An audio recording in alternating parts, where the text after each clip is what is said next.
Bonjour.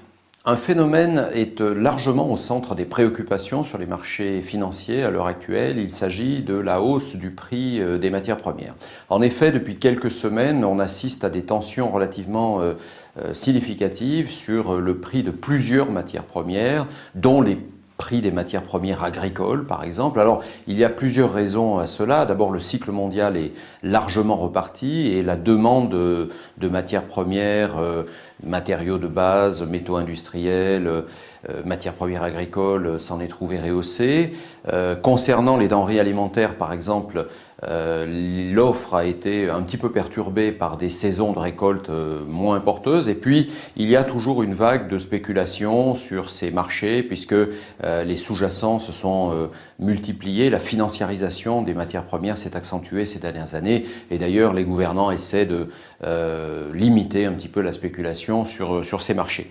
Alors, les craintes, très précisément, concernent les effets récessifs que pourrait avoir dans certains pays la hausse des matières premières, et en particulier dans les pays émergents, puisque la croissance dans les pays émergents devient de plus en plus inflationniste ces derniers mois, du fait justement de la hausse des prix importés, en particulier les prix des matières premières.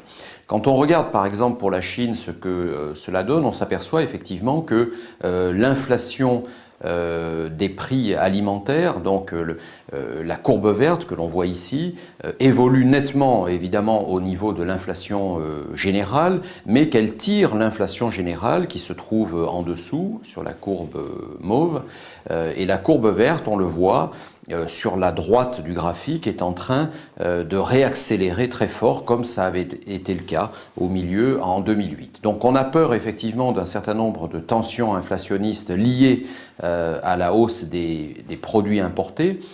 Et pour s'en prémunir, il n'y a pas tellement de remèdes à disposition des gouvernants d'une certaine façon, puisque autant se prémunir de l'inflation interne est possible grâce au resserrement monétaire, par exemple, à l'encadrement du crédit, et de ce point de vue, par exemple, la Chine a fait depuis début 2010 un certain nombre de pas dans ce sens, autant se prémunir contre la hausse des prix importés ne peut se faire finalement qu'au travers de la réévaluation des monnaies, et en particulier pour la Chine, c'est de la réévaluation du yuan qu'il est question. La difficulté, c'est que le modèle économique de la Chine, qui est essentiellement fondé sur les exportations, serait en contrepartie amené un peu à en souffrir, et ce n'est finalement pas de très bon augure, puisque ça se produit à un moment justement où on essaie plutôt de développer le marché intérieur pour qu'il y ait une sorte de croissance endogène moins tirée par les exportations. Donc il y a un certain nombre finalement d'interrogations liées à la hausse du prix des matières premières. Est-ce que ça aura un effet récessif d'une part? Est-ce que la croissance des émergents va s'en trouver pénalisée? Et est-ce qu'on ne va pas avoir un phénomène un peu inflationniste qui sera difficile à combattre dans les émergents?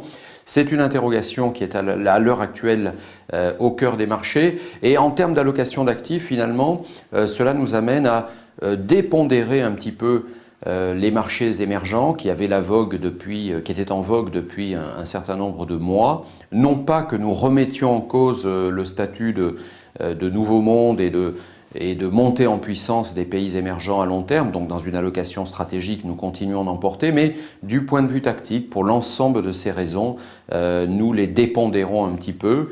Il n'y a finalement que les monnaies dans les pays émergents qui peuvent tirer parti de cette configuration, mais les actions, au moins à court terme, peuvent être un petit peu pénalisées par ces interrogations. À la prochaine fois.